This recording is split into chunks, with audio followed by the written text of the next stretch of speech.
இங்கே பாருங்கவன் யாழ்ப்பாணத்தில் மிக பிரம்மாண்டமான ஒரு இசை நிகழ்வு ஒன்று இடம்பெற போகுதாம். இலங்கை, இந்திய மற்றது பிரித்தானிய நாடுகளைச் சேர்ந்த கலைஞர்கள் ஒன்று சேர்ந்து இந்த பிரம்மாண்டமான இசை நிகழ்வு நடக்க போகுது. அது எப்போ நடக்க போகுதுன்னு சொன்னால் 8ஆம் மாதம் 2ஆம் தேதி மாலை 5 மணிக்கு இடம்பெற போகுது. எங்கே நடக்க போகுதுன்னு சொல்லி பார்த்தீங்கன்னா உங்கள் எல்லாருக்கும் தெரியும். இந்த வீதி வந்து பருத்தித்துறைக்கு போகிற பிரதான வீதி. நேராக போனால் யாழ்ப்பாணம் போகலாம். அதே மாதிரி இந்த பக்கத்தால் போனீங்கன்னு சொன்னால் பருத்தித்துறைக்கு போகிற வீதி தான். இந்த வீதியிலேருந்து பக்கத்துலேயே ஒரு மண்டபம் ஒன்று இருக்குது. அதுக்கு முதல் வந்து இங்காலே ஒரு சைட்டில் ஒரு கோயில் ஒன்று இருக்குது. அதுக்கு பக்கத்திலே வந்து இந்த மண்டபம் இருக்குது. அது சிவசக்தி மணிமண்டபம்னு சொல்லி இந்த மண்டபத்தில் தான் வந்து பிரம்மாண்டமான இசை நிகழ்ச்சி இடம்பெற போகின்றது. நீங்கள் வந்து கோயில் திருவிழாக்கள் வேறு நிகழ்வுகள் எல்லாம் வந்து இசை நிகழ்ச்சி பார்த்துருப்பீங்கள். இருந்தாலும் இந்த நிகழ்ச்சி வந்து முற்றுமுழுதாக மாறுபட்ட நிகழ்ச்சியாக இருக்கும். இந்த நிகழ்ச்சி தொடர்பாக இந்த நிகழ்ச்சி ஏற்பாட்டாளர்கள் என்ன சொல்லினோம்னு சொல்லி கேட்போம். பிரித்தானியா, இந்தியா, இலங்கை போன்ற நாடுகளில் இருக்கிற இசைக்கலைஞர்கள் ஒன்று சேர்ந்து நடக்கிற ஒரு பிரம்மாண்டமான முறையில் ஏற்பாடு செய்திருக்கிறார்கள். இந்த ஏற்பாடு செய்தது யாருண்டா ஆர்எஸ்கே மியூசிக்கல் பேண்ட் பிரித்தானியாவில் இயங்குறது. அது இந்த ஊரின் இளைஞர்களால் தான் அதை அங்கே செயற்படுத்தி கொண்டிருக்கிறார். அவரால் ஏற்படுத்தப்படுகின்ற பிரம்மாண்டமான முயற்சி தான் இது.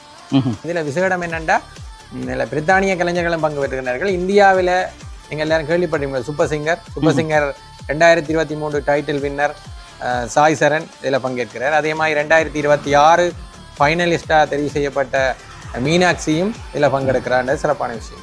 இந்திய கலைஞர் பாடகிகள் எல்லாம் வெறியணும் அப்படியா இந்த ஷோவுக்கு?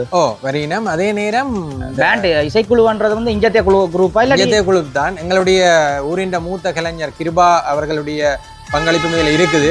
அதே நேரம் தேனிசை தென்றல் தேவா கேள்விப்பட்டிருப்பீங்க, பிரபல இசையமைப்பாளர். அவரோட பணிபுரிந்த புளூட் வாசிக்கிறவரும் பங்கெடுக்கிறார். அதே நேரம் டி இமான், ஜோன் சங்கர் ராயா போன்றவர்களுடைய அணியில் இருந்த கீபோர்ட் கலைஞரும் இந்த பிரம்மாண்டமான இசை நிகழ்வில் பங்கேற்கிறார். இது ஒரு இதுக்கு பேர் வச்சிருக்கலாம் இசை சேரலன். இந்த இந்திய பாட்டுக்காரரை தாண்டி எங்கட பிள்ளைகளுக்கும் வாய்ப்புகள் வழங்குறீங்களா இல்லை? நிச்சயமா அந்த அதே ஆட்களால் எங்கட ஊரில் கலையகம் என்ற ஒரு நிறுவனம் இயங்குது. இந்த இசையோடு சம்பந்தப்பட்ட ஒரு கலையகம் என்ற நிறுவனம். அந்த மாணவர்களுடைய நிகழ்வு தான் முதல் ஒரு மணித்தியால் நடக்கும். அதே நேரம் எங்கட மாவட்டத்தை சேர்ந்த 3 சகோதரிகளுக்கு அந்த பிரம்மாண்ட மேடையில பாடுறதுக்கான வாய்ப்பும் வழங்கப்பட்டிருக்கு. இந்த டிக்கெட்டுகளை எப்படி என்ன பெற்றுக்கொள்ளலாம்?